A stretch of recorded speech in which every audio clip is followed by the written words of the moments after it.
तारीफ करो सब जन परमेश्वर की। सब जन बैठ जाओ। आज मेरा विश्वास है प्रभु यीशु मसीह आपके लिए बात करेंगे, आपको छुड़ाएंगे यीशु मसीह के नाम में। बाइबल में एक बात लिखा जब दाऊद गोलियत के सामने गया तो गोलियत ने अपने देवताओं का नाम लेके लिखा तो उसको श्रापित करता है। और दाऊद क्या करता है? दाऊद भी लिखा वो बोलता है कि आज मैं परमेश्वर के नाम में तेरे सिर को तेरे धड़ से क्या कर दूंगा? अलग कर दूंगा।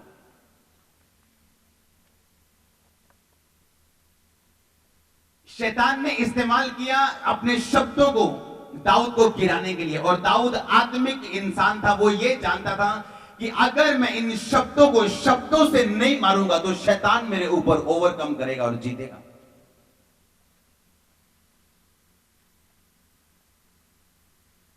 शैतानी लोगों ने, बाबाओं ने शब्दों से लोगों को नीचा किया कि ये कभी बाहर नहीं जाएगा। जादू टोना क्या है? ये कभी फलवंत नहीं होगा, इसकी मैरिज कभी नहीं होगी। लेकिन बाइबल बताती है उन्हीं शब्दों को जो बाइबल में आपके विषय में लिखे, जब शैतान ने आप पे टूना किया और आप बीमार हो गए, वही शब्द उसे कोड़े खाने से मैं चंगा हो चुका हूं। आज आपको आजाद करेंगे यीशु मसीह के सामर्थ्य नाम में। इससे पहले कि मैं आगे चलूं, ध्यान से आप मेरी बात को सुनना। इससे पहले कि आप शब्द बोलना शुरू करें, आपका आत्मिक, आपकी पोजीशन जो है वो राइट होनी चाहिए। कितने मेरी बात को समझ रहे हैं? जब अंधा सड़क के किनारे बैठा था और यीशु मसीह को आवाज लगा रहा था, परमेश्वर दाऊद की संतान मुझ पर दया कर। अगर अंधा सड़क के किनारे ना होता तो क्या परमेश्वर उसकी बात सुन सकते? बोलो। इसका मतलब क्या? कि उसको एक सही पोजीशन की जरूरत थी परमेश्वर तक अपने आवाज को पहुंचाने के लिए, अपने केस को हल करने के लिए। हाँ या ना? बाइबल बताती उसी तरह आपको एक आत्मिक पोजीशन की जरूरत है। जब आप दाऊद की तरह, आप गोलियत से यानी शैतान से आप लड़ रहे हैं, बिना पोजीशन के, आत्मिक पोजीशन के आप शैतान के साथ नहीं लड़ सकते। और बाइबल बताती है अगर आप लड़ नहीं सकते, चाहे आप धर्मी हैं, यूहन्ना धर्मी था लेकिन जब सही रीति के साथ परमेश्वर के सामने नहीं गया, सिर कटा के नहीं कटा। कितने मेरी बात को समझ रहे हैं? आप ध्यान से सुनो। दो तरह की लाइट परमेश्वर ने बनाई, एक सूर्य और एक चंद्रमा। हाँ या ना? परमेश्वर ने कहा कि मैं सूर्य को बनाता हूं दिन पर प्रभुता करने के लिए और चंद्रमा को रात पर प्रभुता करने के लिए। बाइबल बताती है दोनों क्या हैं? ज्योतियां हैं। उसी तरह बाइबल के वचनों में दो तरह की आपको ज्योति मिलती है, एक ग्रेटर ट्रुथ, एक लेसर ट्रुथ। कौन कौन सा? एक ग्रेटर यानी एक बड़ी सच्चाई और एक छोटी सच्चाई। आज आपने कई गवाहियों को सुना होगा और आप लगातार कई दिनों से गवाहियां सुनते आ रहे हैं कि मैं ये चाहती थी कि मैं एक प्रेयर रूम बनाऊं। ये एक लेडी की गवाही थी। और जैसे ही मेरा दिल कर रहा मैं प्रेयर रूम बनाऊं, मेरे पास कोई पैसा नहीं था और मैंने चाहा कि मैं प्रेयर रूम बनाऊं और चर्च में अनाउंसमेंट हुई, बीज बो। मैंने बीज बोया और मैंने प्रेयर रूम के लिए बीज बोया कि मेरा प्रेयर रूम बन जाए। आज मेरी 3 मंजिल कोठी बन गई बिना पैसों।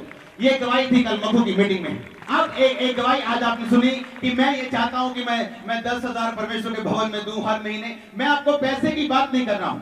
जब मैं मसीह में आया था तो मैंने दो तरह के लोग देखे। एक आप मसीह में जी सकते हैं या तो ग्रेटर ट्रूथ में या लेसर ट्रूथ में, या तो बड़ी सच्चाई में या छोटी सच्चाई में। जब मैं मसीह में आया तो मैं छोटी सच्चाई को देख के आया था। जब आप किसी को बोलते हैं कि परमेश्वर तुझे जगह करेंगे चर्च में चल, ये क्या है? ये छोटी सच्चाई है। मैं आपको सच बता रहा हूं। ये कौन सी सच्चाई है? लोगों ने बताया जाओ चर्च में चंगे हो जाओगे। मैं चर्च में गया और मैं छोटी सच्चाई के साथ प्रार्थना करना शुरू कर दिया मैंने कि परमेश्वर मुझे चंगा कर। लेकिन जब आपको वचन की समझ आती कि बड़ी सच्चाई क्या है, जब मैं बड़ी सच्चाई में आया और मैंने कहा परमेश्वर मैं तेरी सेवा करूंगा, चंगाई जो नहीं मिल रही थी मांग मांग के पीछे चली आई। कितने मेरी बात को समझ रहे हैं? एक व्यक्ति मेरे पास आके बोलता है कि मैं 6 महीने से चंगा नहीं हो रहा हूं, मेरे जीवन में ये प्रॉब्लम है, और दूसरा ये बोल रहे हैं कि अब मैंने परमेश्वर के कामों को करना शुरू किया है, अब परमेश्वर को मुझे चंगा करना ही पड़ेगा, अब वो मुझे जीवन देगा ही देगा। एक बात जब मैं मसीह में आने के बाद जब मैंने फैसला किया कि मैं अपना जीवन प्रभु को दूंगा, एक बात मैं समझ चुका था, अब मैं बीमार नहीं रहूंगा, क्योंकि बीमार, गरीब, टूटे हुए व्यक्ति परमेश्वर की महिमा कैसे कर पाएंगे। अब परमेश्वर मुझे अपने नाम में छुड़ाएगा ही छुड़ाएगा। कितनों को मेरी बात समझ आ रही? एक व्यक्ति जो चर्च में मांग रहा है कि परमेश्वर मेरी 10,000 की जॉब लग जाए, और एक व्यक्ति ये मांग रहा है, परमेश्वर मैं तेरे काम को सपोर्ट करना चाहता हूं, पैसे में, प्रार्थना में, हर तरह से। और वो एक बड़ी आशीष, बड़ी ब्लेसिंग लेके आज चर्च में बैठे। तो कौन सी सच्चाई में आप जीना चाहते हो? ग्रेटर वाली या लेसर वाली? बड़ी वाली या छोटी वाली? सूर्य वाली या चंद्रमा वाली? परमेश्वर ने कहा मैंने 2 तरह की बड़ी ज्योतियां बनाई, एक बड़ी ज्योति और एक छोटी ज्योति। आज आपको यह समझने की जरूरत है कि जैसे आप बड़ी सच्चाई में जीना शुरू करते हैं, फिर आपको यह प्रॉब्लम नहीं होती मेरा काम नहीं चल रहा, मेरा बिजनेस नहीं चल रहा, मैं चंगा नहीं हो रहा। जिस दिन मैंने फैसला किया था प्रभु को जीवन दूंगा, काम करना शुरू किया, रो रो के थक गया, चंगाई मांगते मांगते, कुछ नहीं हुआ। लेकिन परमेश्वर ये चाहते हैं कि मैं बड़े ग्रेटर ट्रूथ में चलूं, ना कि लेसर में। और जब मैंने मांगा कि हाँ परमेश्वर मैं तेरी सेवा करूंगा, आप बिलीव करना मेरे मन से मौत का डर चला गया, क्योंकि मैं जानता कि अब मैं लंबा जीने वाला हूं परमेश्वर की महिमा करने के लिए। कारण क्या था? अब लेसर नहीं, अब ग्रेटर ट्रूथ में मैंने जीना शुरू कर दिया था। कितनों को मेरी बातें समझ आ रही? अब भैया प्रॉब्लम यह है कि अगर आप दाऊद की तरह जीतना चाहते हैं, आपकी आत्मिक पोजीशन जो वो राइट होनी चाहिए, ताकि जो शब्द आपके मुंह से निकल रहे हैं वो शब्दों के द्वारा परमेश्वर, मेरी बात सुनो ध्यान से, परमेश्वर इमोशनल नहीं है। हालेलुया।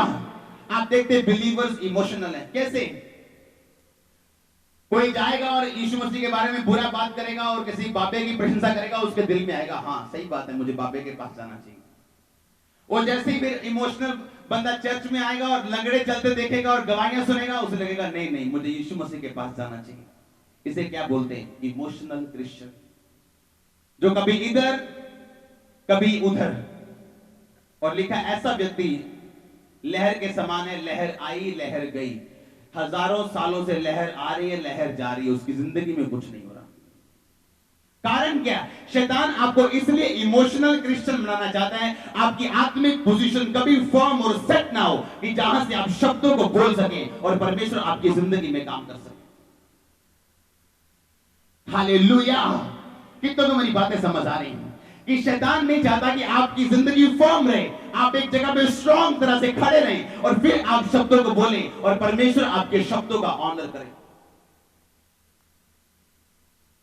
आपको ये बात समझनी, आपके ऊपर शब्द छोड़े गए हैं आपको डाउन करने के लिए। आपको शब्दों को छोड़ना पड़ेगा अपने मुंह से, अपने आप को ऊंचा देखने के लिए, चंगा देखने के लिए, आजाद देखने के लिए, अपने घर में शादियों को होता देखने के लिए। आमीन। लेकिन बाइबल बताती है आप शब्दों को तभी बोल पाते हैं, अपने हथियारों को तभी चला पाते हैं अगर आप पूरी रीति के साथ तैयार है। तो हन्ना ने कहा परमेश्वर अगर तू मुझे दे बेटा तो मैं तुझे दे दूंगी। तब क्यों सुनी गई, पहले क्यों नहीं सुनी गई? मैंने आपको कितनी बार बताया परमेश्वर आपकी जरूरतों के हिसाब से आपसे बात नहीं करता। वो आपके दुखों के हिसाब से आपको जवाब नहीं देता। अगर दुखों के हिसाब से जवाब मिलना होता तो शायद हॉस्पिटल में कोई ना मरता, क्योंकि सभी को चंगाई की सख्त जरूरत है। किसी का इकलौता भाई मर रहा है, किसी का बाप मर रहा है, किसी की मां मर रही है, किसी की इकलौती बेटी मर रही, हाँ या ना? अगर परमेश्वर इमोशनल होता तो सिर्फ वो विश्वास के जरिए नहीं, आपकी जरूरत के जरिए जवाब देता। इसीलिए मैं आपको बोल रहा हूं परमेश्वर जरूरत के हिसाब से नहीं, आपके विश्वास के हिसाब से आपकी जिंदगी में काम करते हैं। इसलिए जब हन्ना ने विश्वास किया तो परमेश्वर को बोला परमेश्वर अगर तू मुझे बेटा दे तो जो बेटा तू मुझे देगा वही बेटा मैं उठा के तेरे भवन में दे दूंगी, तेरे कामों के लिए दे दूंगी। ये क्या था? ये एक विश्वास था। और बाइबल में लिखा विश्वास के साथ आप कुछ भी कर सकते। विश्वासी के लिए फिर कुछ भी इम्पॉसिबल नहीं। पहले उसकी क्यों नहीं सुनी गई, बाद में उसकी क्यों सुनी गई? लेसर ट्रुथ और ग्रेटर ट्रुथ। छोटी सच्चाई क्या है? परमेश्वर मुझे बच्चा दे, हो सकता है वो 20 साल बाद मिले, 10 साल बाद, 2 साल बाद मिले, लेकिन बड़ी सच्चाई क्या है? परमेश्वर मैं तुझे दे दूंगी, अगले साल वो आपके पास होगा। आपको समझ नहीं आ रही मैं आपको क्या कह रहा हूं? आज लोग रोते हैं मेरी मैरिज नहीं हो रही, अगर आप सीरियस हैं, अगर आप बाइबल को ध्यान से पढ़ो तो आदम ने नहीं कहा पर मेरी मैरिज नहीं हो रही, मेरी मैरिज नहीं हो रही। उसने कहा आदम ने क्या? मेरी शादी नहीं हो रही, मेरी शादी नहीं हो रही।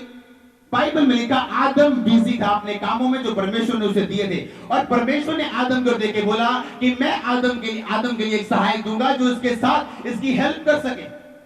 मैंने लोगों को मांगते देखा है मुझे अच्छा हस्बैंड मिल जाए, अच्छा हस्बैंड मिल जाए, लेकिन कारण कभी नहीं बोलते सुना कि क्यों चाहिए अच्छा हस्बैंड। पता क्यों चाहिए?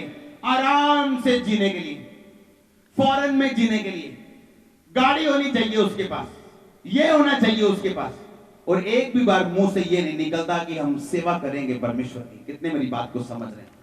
मैं ये नहीं कहता कि परमेश्वर देगा नहीं, मैं बोलता हूं वो दे सकता है आपको, और वो देता भी है लोगों को, लेकिन मैं आपको बोल रहा हूं अगर आप हायर ट्रुथ में जिएंगे, ऊपर वाली सच्चाई में जिएंगे, तो नीचे अपने आप, मेरी बात सुनो ध्यान से, परमेश्वर मुझे कपड़े दे, ये क्या है? छोटी सच्चाई।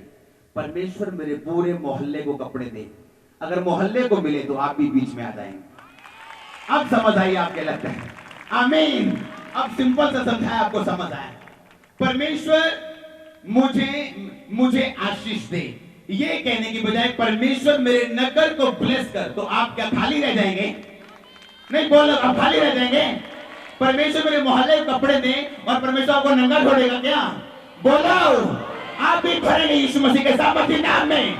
बाइबल में लिखा, उसके चेलों ने कहा, जब परमेश्वर ने कहा चेलों को जाओ रोटी बांटो 5000 लोगों में, लेकिन 5000 पुरुष प्लस 6,000 स्त्रियां प्लस बच्चे 20,000 लोगों को चेले रोटी बांट रहे हैं। 5 रोटियां बांट रहे, बांटते चेले अविश्वास में भी आते होंगे, ओए अपने वास्ते रख ली साइड दे ना, वे लोग की खा पी जानते थे, भूखे रह जी।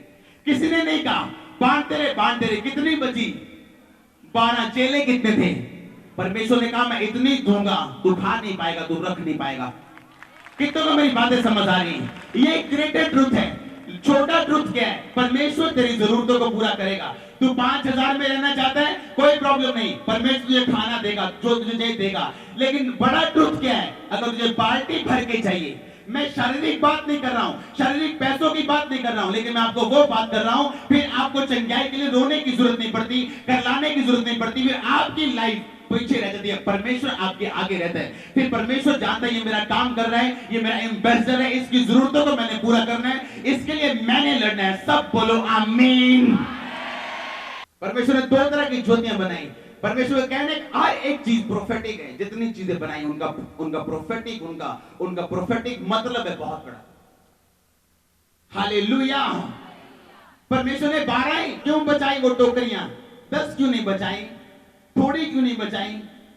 परमेश्वर आपको बताने की कोशिश कर रहे थे, अगर तू जीना चाहता है तो हायर ट्रूथ में जी, ग्रेटर ट्रूथ में जी, सूर्य की रोशनी में जी, ना कि चंद्रमा की रोशनी में। परमेश्वर आपको वही देता है जो आप एक्सपेक्ट करते हैं, और जितना आप मांग सकते हैं, और जितना आपका विश्वास है। कई बार लोग परमेश्वर के पास आके बोले परमेश्वर हमें चंगा कर। परमेश्वर ने कहा क्या तुझे विश्वास है कि मैं ये कर सकता हूं? उन्होंने कहा हाँ परमेश्वर मुझे विश्वास है कि तू ये कर सकता है। इमोशनल क्रिश्चियन नहीं बनना है। आमीन। क्यों आपको काउंसलिंग देनी पड़े चर्च आने के लिए या सेवा करने के लिए? क्यों इमोशनल रीति के साथ आपको फीडबैक की आपको कुछ ना कुछ जरूरत पड़ती? मैं लोगों को देखा है, ऐसे लोगों को 4 लोगों ने कुछ बुरा बता दिया तो कहीं और चले गए, फिर लोगों ने बताया नहीं यार चर्च में जाना चाहिए, प्रभु कितने काम कर रहा है, ये कर रहा है, फिर चर्च में बैठे होते हैं यहीं पे। फिर मैं देखता हूं वो यहीं बैठे हैं, 5 साल हो गए, कोई गवाही नहीं। कारण क्या है? लहर आई लहर चली गई। क्योंकि शैतान चाहता ही नहीं आप मजबूत रहो, क्योंकि जब आप मजबूत होते हैं और एक टाइम बिता लेते हैं मजबूती में, फिर आप बोलना शुरू करते हैं, फिर आप जो बोलते हैं वो रंग लेके आना शुरू करता है, वो अभी आप जो बोलते हैं वो क्रिएशन होनी शुरू होती, जो चीजें आप बोलते हैं वो बननी शुरू होती, जैसा आप बोलते हो वैसा आपकी जिंदगी में होना शुरू होता। हालेलुया। क्यों चाहिए गाड़ी? क्यों चाहिए बंगला? क्यों चाहिए आपको पैसा? क्यों चाहिए? ऐश करने के लिए चाहिए या काम करने के लिए चाहिए? बड़ी बिल्डिंग प्रभु के डिसाइपल्स को भरने के लिए चाहिए या खुद रहने के लिए चाहिए? यह मायने करता है आप किस तरह से परमेश्वर के साथ हैं, किस तरह परमेश्वर के सामने जाके परमेश्वर से मांग रहे हैं। हालेलुया। मुझे कपड़े दे या मेरे मोहल्ले को दे। मोहल्ले को मिलेंगे, आपको भी मिलेंगे। मेरे ख्याल से दुगने मिलेंगे, 10 गुना मिलेंगे और 12 गुना मिलेंगे। आमीन। कितने मेरी बात को समझ रहे हैं? चुप रहने वाले लोग कभी अच्छे विश्वासी नहीं बन सकते। हालेलुया। अगर आप शैतान बोल रहा है और आप बोलेंगे मेरे मन में विश्वास है, मन में का विश्वास कोई काम नहीं करेगा अगर मुंह से आप अंगीकार नहीं करते। दाऊद ये सोच सकता था कि जो मर्जी बोली जा, मैं हूं चक्के वट्टा तेरे सिर पे मारना, लेकिन उसने पहले शब्दों को शब्दों से मारा। उसने शब्द फेंके, उसने शब्द फेंके। वो जानता था शैतान के साथ कैसे लड़ना है। आपको यह समझ होनी चाहिए कि आपने लड़ना, आपकी आत्मिक पोजीशन कैसी होनी चाहिए। आप जानते हैं अगर आप बाइबल को डीपली गहराई से पढ़ें तो जो जोशी यीशु मसीह को उनको तारे को देख के वो हेरोदेस के पास गए थे और बोला था कि वो कहां है राजा जिसका जन्म हुआ है। लिखा हेरोदेस और सारा नगर घबरा गया कि कौन सा राजा जिसका जन्म हुआ है। लेकिन बाइबल की गहरी एक थ्योरी बताती कि जब वो लोग गए थे वहां पे उसके घर में, वो जोशी जब राजा के पास पहुंच गए थे, तारा गायब हो गया था। वो तारा क्या हो गया था? जब तक वो राजा के घर में नहीं थे, राजा के पास नहीं पहुंचे, उनको तारा दिखाई दे रहा था। वो एस्ट्रोलॉजर थे, तारों की स्टडी करने वाले। वो यीशु मसीह के तारे को देख तो पाए पर पकड़ नहीं पाए, उसको कंट्रोल नहीं कर पाए। जब आप मसीह में आते हैं, लोग आपको देख तो सकते हैं पर आपको नीचे या डाउन नहीं कर सकते, पकड़ नहीं सकते यीशु मसीह के नाम में। बाइबल बताती जब वो उसके घर में चले गए, तारा गायब हो गया और जैसे लिखा वो फिर उसके घर से निकले, ये सुन के कि उन्होंने कहा राजा ने कि जब तू जाना, जब तुझे यीशु मसीह मिल जाए तो हमें भी आके बताना कि मैं उसे प्रणाम कर सकूं। जब भी प्रणाम करने नहीं, उसे मारने के लिए जाता था। लेकिन जैसे ही वो उस घर से फिर निकले, तारा उन्हें दिखाई देना शुरू हो गया। आपकी गलत लोकेशन परमेश्वर को आपकी जिंदगी में गायब कर सकती है। एक बहन मुझे याद है, अच्छा भला जीवन, बहुत अच्छा जीवन, किराए पे वो रहती थी। किराएदार मकान वाले जो कोई झगड़ा हो गया, कुछ हो गया, कोई उन्होंने खाली कर दो, खाली कर दिया। अब नया घर देखा, सस्ता किराया दे के पता नहीं क्या दे के उस घर में चलेगी जिस घर में शैतान की जगह थी। जैसे उस घर में एंट्री की, उसकी बेटी को दुष्ट आत्मा के अटैक होने शुरू हुए। कहां पहुंच गई? गलत लोकेशन। कितनों को मेरी बात समझ आ रही? अपने दोस्त के साथ ठेकों में मत जाओ, तारा गायब होगा वहां पे जो आपको यीशु मसीह की ओर लेके जा रहे हैं। आप जानते क्यों परमेश्वर ने यरदन को चुना था अलीशा को मसा करने के लिए? क्योंकि यरदन का मतलब है गिरा हुआ। वहां पे ऐसे चेले थे जो दूर से देख रहे थे लेकिन पास नहीं आ रहे थे, गिरे हुए चेले। जानबूझ के परमेश्वर ने उनके सामने अलीशा को अभिषेक किया, यह दिखाने के लिए कि अगर तुम गिरे हो, कोई ऐसा भी हो जो मेरे नाम को महिमा दे रहे। लोकेशन मैटर करती है, आप कहां रहते हैं। अब्राहम को परमेश्वर ने कहा अपने घराने को छोड़, इस जगह को छोड़ और वहां चला जाओ जो मैं तुझे दिखा रहा हूं। लिखा जैसे ही वो उस जगह को छोड़ के निकला, परमेश्वर ने अपने वायदों को उसकी जिंदगी में पूरा करना शुरू किया। हालेलुया।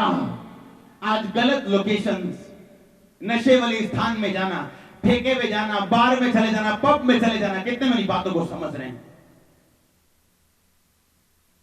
आपकी आत्मिक पोजीशन सही होनी चाहिए शब्दों को रिलीज करने के लिए। जो शब्द आप पढ़ते हैं, जो शब्द परमेश्वर के आप सुनते हैं, आपके लिए हथियार की तरह काम करते हैं। लेकिन अगर आपकी पोजीशन सही है तो आप तलवारबाजी लेट के कर सकते हैं। लेटे लेटे तलवार चला लूंगे, नहीं किक मार लूंगे। शारीरिक पोजीशन चाहिए हथियारों को चलाने के लिए, आत्मिक पोजीशन चाहिए वचनों को अपनी जिंदगी में पूरा होते देखने के लिए। में चंगा कर। आप ये भी मांग सकते, परमेश्वर आज से मैं तेरे काम करूंगा, चंगाई पीछे भागती आएगी आपके। अगर आप 100% श्योर होंगे कि ये चीजें मुझे मिलने वाली, मैं आपको वो बता रहा हूं जो मेरे साथ हुआ, जिसको मैंने एक्सपीरियंस किए, सेवा को भी और फिर चंगाई को भी। दूसरा कुरिन्थियां 6 उसकी 14 आयत से मैं पढ़ूंगा। नया नियम दूसरा कुरिन्थियां 6 उसकी 14 आयत से, अविश्वासियों के साथ आसमान जुए में ना जुतो, क्योंकि धार्मिकता और अधर्म का क्या मेलजोल, ज्योति और अंधकार की क्या संगति, मसीह का बलियाल के साथ क्या लगाव, या विश्वासी के साथ अविश्वासी का क्या नाता, और मूर्तियों के साथ परमेश्वर के मंदिर का क्या संबंध, क्योंकि हम तो जीवते परमेश्वर का मंदिर है। जैसे परमेश्वर ने कहा है, मैं उनमें बसूंगा और उनमें चला फिरा करूंगा, मैं उनका परमेश्वर होऊंगा, वे मेरे लोग होंगे। इसलिए प्रभु कहता है, उनके बीच में से निकलो और अलग रहो, और अशुद्ध वस्तु को मत छुओ, और मैं तुम्हें ग्रहण करूंगा, और मैं तुम्हारा पिता होऊंगा, और तुम मेरे बेटे और बेटियां होंगी। ये सर्वशक्तिमान प्रभु परमेश्वर का वचन है। सब बोलो आमीन। मैंने को पहले बताया कि जैसे ही वो हेरोदेस के घर में तारा गायब हो गया, हाँ या ना, जैसे ही उसके घर से निकलते हैं वो तारा फिर उन्हें दिखना शुरू हो गया। कितने जन मखू की मीटिंग में थे? बहुत कम लोग। वहां पे ऐसे लोग चले जो सालों से नहीं चले थे, टांगे टेढ़ी मेढ़ी। एक बात ध्यान रखो, एक दिन जब मैं कंप्यूटर पे गई, मैं बहुत कम, जब मैं गया एक दिन काफी मैंने चेक किया, एक ऐसे व्यक्तियों को, क्रिश्चियन व्यक्तियों को, मसीही व्यक्तियों को देखा, घूमने के नाम पे ऐसे स्थानों में जाते हुए जहां पे जाना एक मसीही व्यक्ति को बिल्कुल भी सही नहीं। और मैंने देखा ये क्या है, ये तो मसीह है। जब उसको पूछो तू वहां क्या करने गया था, मैं को मन गया, घूमने के लिए तेरे को ऐसी जगह मिली और कोई नहीं मिली। जब तू गया था, तेरा स्टार यीशु मसीह तेरी जिंदगी से गायब हो गए, तुझे पता नहीं। मैं सीरियस बोल रहा हूं। लोग आज पूछते हैं कि मेरी लाइफ अनॉइंटिंग क्यों है? मैंने संभाल के रखा है इसे। मैं आपकी तरह हर जगह नहीं गया हूं। हालेलुया, मैंने संभाल के रखा है इसे। लोग क्या कहते हैं मुझे कोई परवाह नहीं। मैं जानता हूं सबसे बड़ा रोग क्या कहेंगे लोग। मैं जानता हूं कि आपकी शारीरिक लोकेशन का सही होना बहुत जरूरी है। और मैंने जब उनकी जिंदगी को देखा, टूटी जिंदगियां, मसीही लोग हर बार प्रेयर लाइन में खड़े, सेम प्रॉब्लम के लिए 10 साल से आपकी लोकेशन कहीं ना कहीं खराब है। आप नहीं जानते कि जिस टाइम आप एंटर करते हैं, आप कौन कौन से श्राप वापस लेके आते हैं। कितने मेरी बातों को समझ रहे हैं? परमेश्वर ने क्या कहा बाइबल में? परमेश्वर ने कहा कि मैं यहोवा इस्राएलियों और मिस्रियों में अंतर रखता हूं। कहता मैं मिस्रियों के पहलौठे मार दूंगा, उनके बच्चे मार दूंगा, पर कहता इस्राएलियों पर कुत्ता भी नहीं भौंकेगा। कहता मैं फर्क करता हूं, मैं यहोवा हूं, मैं इस्राएली और मिस्रियों में फर्क रखता हूं। लेकिन कौन से इस्राएली? जो सचमुच के इस्राएली। आमीन। जो घूमने के नाम पे इधर उधर, क्या कितने लोग मेरी बातों को समझ रहे हैं? आप मसीही हैं। आप किसी धर्म के साथ लड़ने के लिए पैदा नहीं हुए हैं। आप किसी व्यक्ति के साथ लड़ने के लिए, किसी और धर्म के साथ लड़ने के लिए पैदा नहीं हुए। लेकिन आप अपने आप को सुरक्षित रखने के लिए पैदा जरूर हुए। अपनी डेस्टिनी को मजबूत करने के लिए, पक्का करने के लिए पैदा जरूर हुए। जो मंजिल आपको मिलनी चाहिए वो मिलनी चाहिए। आमीन। वो देखो जोशी जाते हैं, तारा नजर आ रहा है। जैसे ही हेरोदेस के घर में गए, गायब हो गया। कहते कहां गायब हो गया? जैसे ही बाहर निकले, लेकिन वो फिर नजर आना शुरू हुआ। हालेलुया। परमेश्वर ने कहा मैं मिस्रियों और इस्राएलियों में फर्क रखता हूं, अंतर रखता हूं। पर आज एक क्रिश्चियन को जब हम देखते हैं, उसमें और उसके अन्य जाति अविश्वासी पड़ोसी में कोई फर्क नहीं, बल्कि वो उससे अच्छा ही लगता है। फाइनेंस में, सब चीजों में। जब मैं मसीह में आया था, मेरे को एक बात पता थी, मुझे लड़ना है आत्मिक तरह से। अगर मेरी प्रार्थना करने में कोई रुकावट है, मुझे बाहर किराए पे कमरा लेना पड़े, लेकिन मैं प्रेयर करने में मुझे अलग प्रेयर करने की आज भी आदत है। चाहे मैं मैरिड हूं, मुझे आज भी आदत है, और मेरी वाइफ जानती है, अलग प्रार्थना जाके करने की, घंटों घंटों घंटों। वो आधे घंटे वाली नहीं, राशन लिस्ट वाली। आमीन। क्योंकि मैं जानता हूं मैं फाइट में हूं। आज बहाना क्या है, साढ़े कोई कमरा है जी। आप विश्वास नहीं रखते कि आप एक कमरा और किराए पे लेके चाहे प्रेयर करेंगे, आप करें। प्रार्थना का जीवन आपकी जिंदगी में एक बड़ा स्थान नहीं है।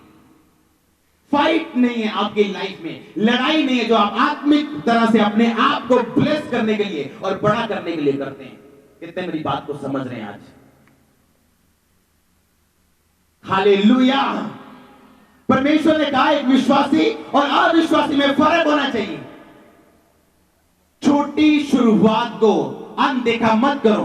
हो सकता है आप आज विश्वासी हैं, आप छोटी शुरुआत में, लेकिन अगर 10 साल तक छोटी शुरुआत है तो अपने आप को रिपेंट करो, पश्चाताप करो, बदलो और फिरो परमेश्वर की ओर। हालेलुया। आज लोग समझते चर्च को पैसा चाहिए। अगर चर्च को परमेश्वर ने पैसा देना हो तो चर्च को परमेश्वर बहुत बड़ा बिजनेस दे सकते हैं।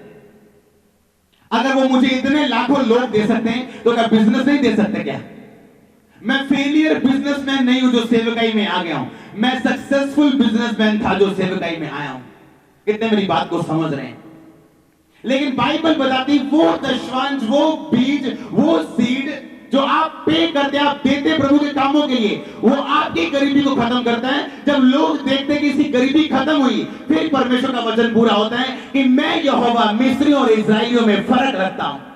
कितने मेरी बात को समझ रहे हैं? लेकिन वो फर्क कब तक नहीं होगा? जब तक आप लोग वचन पे नहीं चलेंगे। हालेलुया। जब तक आप लोग वचन पे, परमेश्वर यीशु मसीह ने कहा, ऐ चेलो तुम्हारे पास तलवार है क्या? कहते नहीं है। परमेश्वर कहा जाओ कपड़े बेच दो, तलवार ले लो। कहते हाँ है हमारे पास 2 तलवारें हैं, बहुत है। परमेश्वर ने कहा क्यों? परमेश्वर यीशु मसीह को तलवार की क्या जरूरत? अगर यीशु मसीह को तलवार की जरूरत होती, जब कान काटा था पतरस ने, तो परमेश्वर ने कहा था जो तलवार चलाएंगे तलवार के साथ नाश किए जाएंगे। पहले मैं कह रहा हूं अपने चेलों को, ओए तलवारा है क्या? जाओ कपड़े बेच दो पर तलवारा जरूर रखो। चेला कहना है जी। अब जब तलवार मार के इसका कान थोड़ी उड़ाया था, इसका सिर उड़ाया था। वो तो इतने साइड से हो गया, होना थे कान उड़ गया बेचारे। अब जब तलवार चलाई, मैं कह रहा हूं ये तू तलवार चलाई, मैं तेनू तलवार दे नाल नाश करांगा।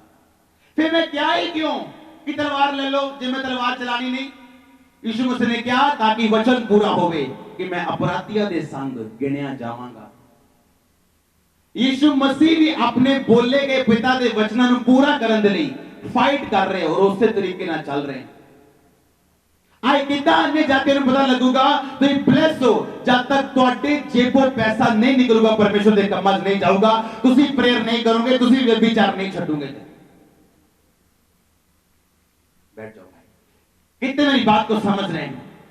आपको फाइट, आपको लड़ना है, आत्मिक पोजीशन आपको सही रखनी, ताकि जब आप बोलें परमेश्वर आपके शब्दों का आदर करें। हालेलुया। कितनों को समझ आ रही? आज मैंने इसीलिए कहा आज अगर आप पहुंच गए, आप ब्लेस हैं यीशु मसीह के नाम में।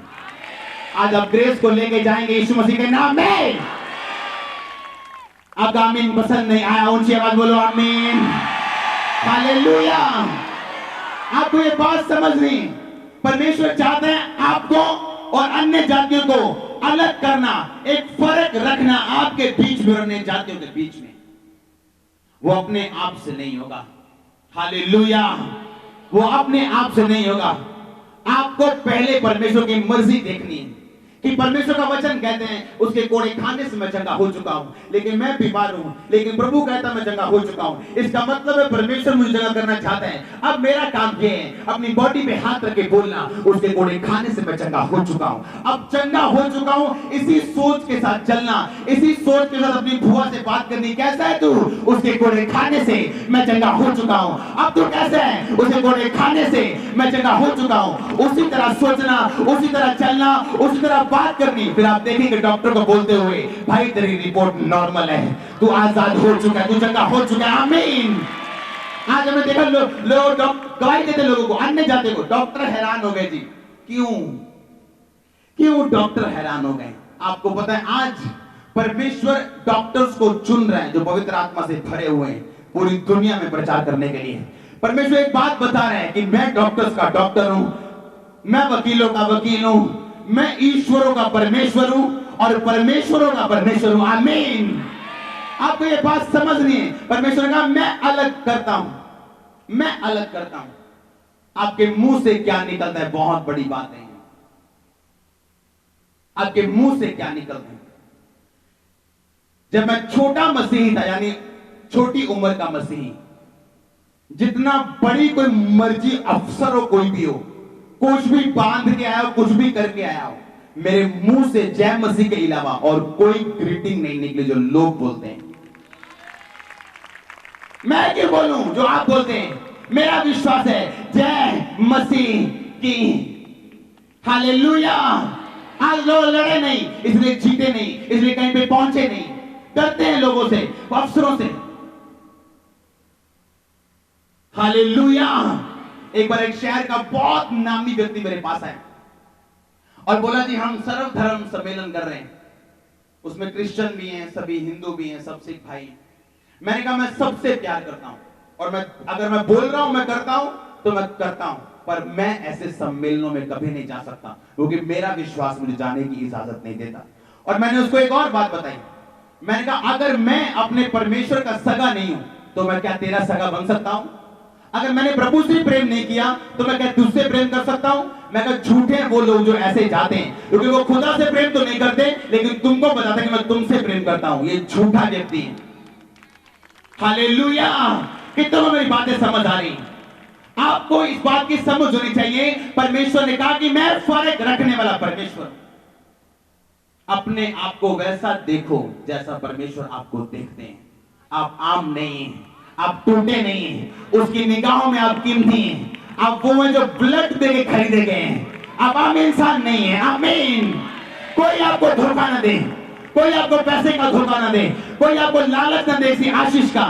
आप आशीषों के पहले से मालिक के बेटे हैं जो सारी आशीष अपने पास रखता है और कभी भी आपको देने की ताकत रखते हैं। ये मेरे लाइफ का एक्सपीरियंस है।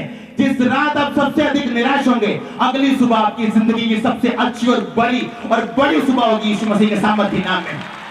आमीन। मैंने देखा है उस रात को भी, जिस रात लगता है कि शायद अगली सुबह आत्महत्या के साथ चलेगी, शायद अगली सुबह कभी चलेगी नहीं, लेकिन अगली सुबह मेरी जिंदगी की सबसे हसीन और बढ़िया सुबह थी। मैंने देखा अपनी लाइफ में, लेकिन बाइबल बताती है आपको वफादार रहना है, खड़े रहना अपने प्लेस में, एक विश्वासी होने के स्थान में। कृष्ण ने रट्टे लाल आगे भजन संहिता 91 कसा आदता पूरा कसा है कि नहीं कसाया है? बोलो कसा आता कि नहीं कसा आता? पर मतलब था नहीं पता। जो परम प्रधान के छाया स्थान में बैठा रहे वो सर्वशक्तिमान की छाया में ठिकाना पाएगा। बैठा रहे का मतलब क्या है? बोलो यशब। इब्रानी भाषा में क्या मतलब है? यशब। यशब का मतलब जो स्थान तुझे मिला उसकी रक्षा कर। मुझे स्थान मिला 2004 में विश्वासी का। मैं नहीं गया इधर उधर। जिसको बोलना है जय मसीह बोलना है, नहीं बोलना कोई प्रॉब्लम नहीं। अगर तू अपना बोलेगा मैं अपना बोलूंगा। डरपोक से परमेश्वर प्यार नहीं करता, भूल जाओ ये बात। मैं आपको सच बता रहा हूं, डरपोक लोगों से परमेश्वर प्रेम नहीं करता। अगर आप चर्च नहीं आएंगे तो परमेश्वर कभी आपको मिस नहीं करेगा। वो आपको मिस नहीं करेगा। मैं बता रहा हूं आपको। यूहन्ना कुड़कुड़ाया, तू ही है, तू ही है। गला कहां गया? टक।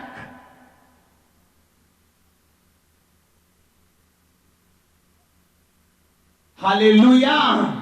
कितने मेरी बात को समझ रहे हैं? आज आपको लड़ने के लिए बुलाया, आपको फाइट करनी, फिर आपके पास जो होगा आप सपने में भी सोच नहीं सकते। अभी मैं आपको बता रहा हूं, फिर जो लाइफ आसान होगी आप सपने में भी उसे इमेजिन नहीं कर सकते। आप एक टाइम आएगा जब आप बताते हैं परमेश्वर को, परमेश्वर मैंने सोचा नहीं था कि आप इतनी बड़ी और इतनी सुंदर जिंदगी मुझको देंगे।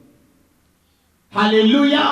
एक टाइम है लड़ने का, एक टाइम है प्रतिफल पाने का, इनाम पाने का, आशीष पाने का, सामर्थ पाने का, वरदान पाने का। हर चीज का बाइबल में लिखा है एक समय। आमीन। परमेश्वर ने कहा अशुद्ध वस्तुओं को मत छुओ, अलग रहो, उनके बीच से निकलो। निर्गमन में लिखा कि मैं यहोवा अंतर करने वाला परमेश्वर हूं। उसने कहा मैं अंतर रखने वाला परमेश्वर हूं। मैंने अंतर को बना के रखा है कि मैं अंतर रखूंगा अपने बीच और अविश्वासियों के बीच। मैं उनको बताऊंगा मैं अलग हूं। मेरे दोस्त मुझ पे कभी यकीन ना करते कि मैं नशे छोड़ चुका अगर मैं उन्हें छोड़ता ना तो। आज वो यकीन करते हैं कि हाँ कुछ तेरी लाइफ में अलग हुआ है, परमेश्वर ने छुआ है। हाँ आज अगर आप मुझे उनके साथ देखेंगे आप वचन याद करेंगे, मैं यहोवा अंतर करता हूं अविश्वासी और विश्वासियों के बीच में। हालेलुया। पर वो टाइम जो 10 साल बीते वो मैं जानता हूं कैसे बीते, वो 8 साल 7 साल कैसे बीते वो मैं जानता हूं, आप नहीं जानते। मेरी फाइट मैं जानता हूं मैंने कैसे लड़ी। आप लड़ेंगे और जीतेंगे यीशु मसीह के नाम में। आगामी छोटा है, मैं आप लड़ेंगे और जीतेंगे यीशु मसीह के नाम में। हालेलुया। आपको अपने परमेश्वर पे भरोसा रखना है। मैंने ऐसे परिवार देखे प्रार्थना कर रहे हैं असर नहीं हो रहा, बीज रहे असर नहीं हो रहा, लेकिन ऐसा देखा कि 20 साल बाद उनके सब लड़के आज यूएसए में, 19 साल तक कोई जवाब ना आना, फिर भी परमेश्वर में बने रहना। मैं आपको बताता हूं परमेश्वर आपकी मर्जी, आपके कैलकुलेशन के हिसाब से कभी आपको जवाब नहीं देते। आपकी प्लानिंग के हिसाब से वो कभी नहीं चलते। कभी सोचो मत, कभी प्लानिंग, कभी कैलकुलेशन ना करो, ऐसे होना चाहिए, ऐसे होना चाहिए। No no no no no. एक गाड़ी के एक ही स्टीयरिंग होता, दो नहीं होते। एक ही ड्राइवर होता, दो नहीं होते। अपनी गाड़ी में तो आप चलाओ या परमेश्वर को चलाने दो। अगर परमेश्वर चलाएंगे आप पहुंचेंगे अच्छी जगहों में यीशु मसीह के नाम में। हालेलुया। एक विश्वासी होने के नाते प्रेशर के नीचे आना बंद कर दो। लोग आपको प्रेशर देंगे, अगर तू चर्च गया तेरा वीजा कैंसिल कर देंगे, जो बाहर भेजे बाहर नहीं बुलाएंगे। कैंसिल कर दो अपने प्रेशर्स को। परमेश्वर आपको एक रात में बिना वीजे के भेज सकता है। मैं आपको सच कह रहा हूं। आपको पता है रीनेट बॉन्गे उनका वीजा कैंसिल कर दिया एक देश ने, कहते नहीं बुलाना नहीं आपको प्रचार करने के लिए। अन्य जाति देश वो प्रार्थना करते रहे। एक दिन साथ वाले पड़ोसी देश के राष्ट्रपति पता नहीं प्रधानमंत्री को परमेश्वर ने छुआ रीनेट बॉन्गे के द्वारा। उन्होंने कहा मेरे पास आके, मेरे पास आओ। रीनेट बॉन्गे उसके पास गए, उस प्रधानमंत्री या राष्ट्रपति उन दोनों में से एक था। उस देश का जो पावरफुल इंसान होता है, इंडिया में प्रधानमंत्री पावरफुल है और चाइना में राष्ट्रपति पावरफुल है। उस देश का जो पावरफुल सबसे इंसान था रीनेट बॉन्गे उससे मिले। उन्होंने कहा मैं तेरे लिए क्या करूं? रीनेट बॉन्गे ने कहा मुझे एक चीज आपसे चाहिए, मुझे साथ वाले देश का वीजा दिलवा दो। कहते बस? कहते जो साथ वाले देश का प्रधानमंत्री वो मेरे सगे ट्विन ब्रदर की यानी जुड़वा भाई की तरह। अपने प्लेन में प्रधानमंत्री ने रीनेट बॉन्गे को बिना वीजे से उस देश में भेजा। हालेलुया। मैं वो बता रहा हूं वो कुछ भी कर सकते हैं। मैंने देखा है दूसरों की जिंदगी में, अपनी जिंदगी में। हालेलुया। आपको ये बात समझनी है कि आप अलग किए लोग हैं। जब तक आप चलेंगे नहीं कि मैं अलग किया गया हूं, मायने नहीं रखता अब मैं कहां पे हूं, चाहे मैं छोटी जगह पे हूं, छोटा काम कर रहा हूं, लेकिन मैं अलग किया गया हूं। आप वैसे ही अपने आप को ट्रीट करेंगे, वैसे ही चलेंगे, वैसे ही देखेंगे, वैसे ही बोलेंगे। लोग चाहे आपको पागल कहें, आप वैसे ही चलेंगे जैसे वचन कहता है आपको। आमीन। मैं यहोवा कहता अंतर करता हूं, उनके बीच से निकलो, मैं तुम्हारे बीच में चला फिरा करूंगा, मैं तुम्हारा परमेश्वर हूं, तुम मेरे बेटे और बेटियां ठहरोगे। ये सर्वशक्तिमान परमेश्वर का वचन है। सब कलीसिया कहे आमीन। अपने हाथों को उठाओ फिर से को परमेश्वर यीशु मसीह आज मैं तेरे वचनों को सुनता हूं और मानता हूं। आज कानों को खोल के मैं इसे ग्रहण करता हूं।